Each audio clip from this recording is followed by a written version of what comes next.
అందరికీ నమస్కారం అండి. ఈరోజు రాష్ట్రంలో ఉన్నటువంటి ముఖ్యమంత్రి గారు, ఉప ముఖ్యమంత్రి గారు ఈ ప్రభుత్వంలో అందరికీ ఉపాధి ఉండాలన్నది ఒక లక్ష్యంగా పెట్టుకోవడం జరిగింది. కారణం ఏంటంటే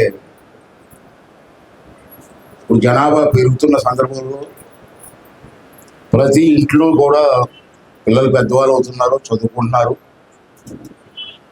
తండ్రి సంపాదన మీద బతకడం కష్టమైన పరిస్థితులు ఉన్నాయి. ఇప్పుడు మారుతున్న రోజులు బట్టి, పెరుగుతున్న రేట్లు బట్టి తండ్రి ఒకటే సంపాదిస్తే ఇల్లు గడిచే పరిస్థితులు కొన్ని ప్రాంతాలు మనం చూస్తున్నాం లేవు. అంచేత ప్రతి వాళ్ళకి ఉపాధి కల్పించాలనే ఉద్దేశంతో కొత్తగా ప్రపంచంలో మారుతున్న పరిస్థితులు బట్టి మనం మారాలి. ఇవాళ అలా కాకుండా ప్రతి ఇంటిలో కూడా సంపాదించే శక్తిని పెంచాలి. తండ్రి సంపాదిస్తూ ఉంటే 10 మంది కూర్చొని భోజనం చేస్తూ ఉంటే ఆ ఇల్లు ఏం బాగుపడుతుంది? ఆ ఇంట్లో ఒకళ్ళో ఇద్దరు సంపాదిస్తే ఇల్లు బాగుపడుతుంది. ఆ సంపాదించే నేచర్ కావాలి మనకి. ఆ నేచర్ని ప్రొవైడ్ చేయాలి. అటువంటి భావం ప్రజల్లో తీసుకురావాలా అన్న ఉద్దేశంతో ఈవేళ మహిళలకి మనం చూస్తూ ఉంటాం. నా చిన్నతనంలో మనం ఇల్లు చూస్తాం, మనం చేస్తూ ఉంటాం. తండ్రికి లేని బాధ్యత తల్లికి ఉంటుంది. మన ఇంట్లో చూస్తూ ఉంటాం. తండ్రి ఏముంది, సంపాదిస్తారో వస్తారని పొడుగు, ఆ కార్యక్రమం వేరు. ఇల్లంతా చక్కబెట్టి తల్లి, ఆ ఇల్లాలు. ఆ ఇల్లాలకి ఎంతమంది పిల్లలు ఉన్నా ఆవిడకున్న ఓపిక ఎవరికి రాదు. ఒక పక్క భర్తను చూసుకోవాలా, ఒక పక్క పిల్లల్ని చూసుకోవాలా, ఒక ఇల్లు చూసుకోవాలి. అది మహిళ దాని శక్తి. అంచేది ఈ మహిళా శక్తిని పెంపొందించాలన్నదే ఈ ప్రభుత్వం లక్ష్యం. దానికోసం ఈ డ్వాక్రా గ్రూపులు అన్నా ఉండి, ఇంకో సంఘాలన్నా ఉండి, ఇవన్నీ ప్రోత్సహించేది ఏంటంటే డ్వాక్రా బజార్ పెట్టాం. ఇది ఒక ఉదాహరణ. ఇంకో ఉదాహరణ చెప్తా చిన్న ఆఖరిగా. మొన్న 2-3 నెలల క్రితం నువ్వున్నావు, మనం ఎండి హౌస్లో ఒక అమ్మాయికి బండి ఇచ్చాం. ఏముడిపూడి అమ్మాయికి మీ డిపార్ట్మెంట్ అనుకుంటా కదా, అది ఇచ్చారు కదా.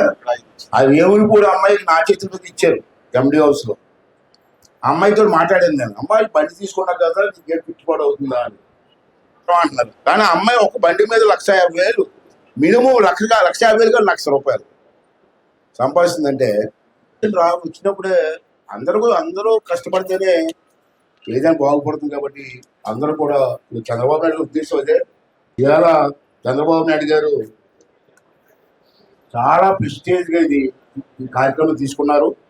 దీంట్లో ఇవాళ రాష్ట్ర వ్యాప్తంగా 3,000 మంది ఆడవాళ్ళకి ఉపాధి కల్పించాలి. రాష్ట్ర వ్యాప్తంగా ఒకే ఒక నిర్ణయంతో 3,000 మంది ఆడవాళ్ళకి ఉపాధి కలగాలి. 3,000 మందికి ఉపాధి కలిగితే 3,000 మంది ఫ్యామిలీస్ బాగుపడుతుంది కదండి. దానికోసం ఈరోజు మన ఆంధ్ర రాష్ట్రంలో 750 ఈ తృప్తి కేంద్రాలు శాంక్షన్ చేశారు. 750 ఇచ్చారు ఇప్పుడు శాంక్షన్.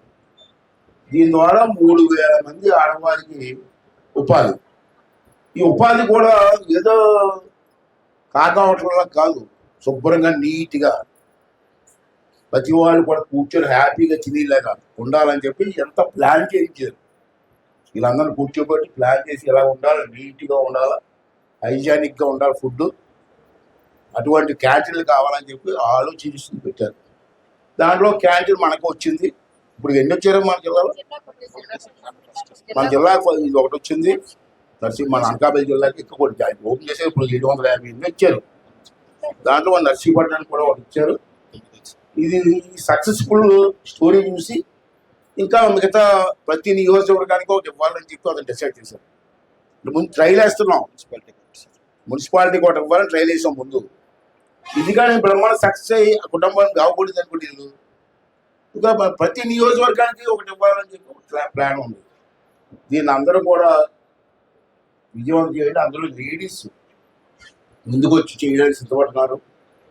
చాలా సంతోషపడాలి ఈ రోజుల్లో. అంటే మన అందరం కూడా వారికి ఎంకరేజ్మెంట్ చేయాలి. ఎంకరేజ్మెంట్ చేసినట్టే తినేసి డబ్బులు కూడా పోవడం కాదు, వచ్చి తిని కొన్ని డబ్బులు ఇస్తే అంటే రేట్ ప్రకారంగానే ఎక్కువ మంది చెప్పట్లేదు, రేట్ ప్రకారంగానే వాళ్ళు కూడా ఎంకరేజ్మెంట్ ఉంది, వాళ్ళు ఉత్సాహం వస్తుంది. ఈమెని చూసి మళ్ళీ 10 మంది ముందుకు వస్తారు. అంటే అది ఇవన్నీ కూడా మీరు అందరూ కూడా అర్థం చేసుకోవాల్సినటువంటి అవసరం ఉందని చెప్పి ఈ సందర్భంలో మనం చేస్తూ శాంక్షన్ ఇచ్చారు. దీనికి సుమారు 13,75,000 రూపాయలు ఖర్చు అవుతుంది అయింది. ఇది మొత్తం టోటల్ ఇదంతా ఎక్స్క్లూజివ్. దీనికి మన ఇండియన్ ఓవర్సీస్ బ్యాంక్ వాళ్ళు దీని ముందుకు వచ్చి ఫైనాన్స్ చేశారు. తమ్ముడు చాలా సంతోషం. ఇంకా ఇటువంటి 4 పెట్టి ప్రాంతాల్లో మండలానికి ఒకటైనా రావాలి. మండలానికి ఒకటి వస్తే ఒక 4-5 కుటుంబాలు బతుకుతాయి. దాన్ని పూర్తి ఫైనాన్స్ చేయండి. లేడీస్ కాబట్టి ఎవరు మోసం చేయరు.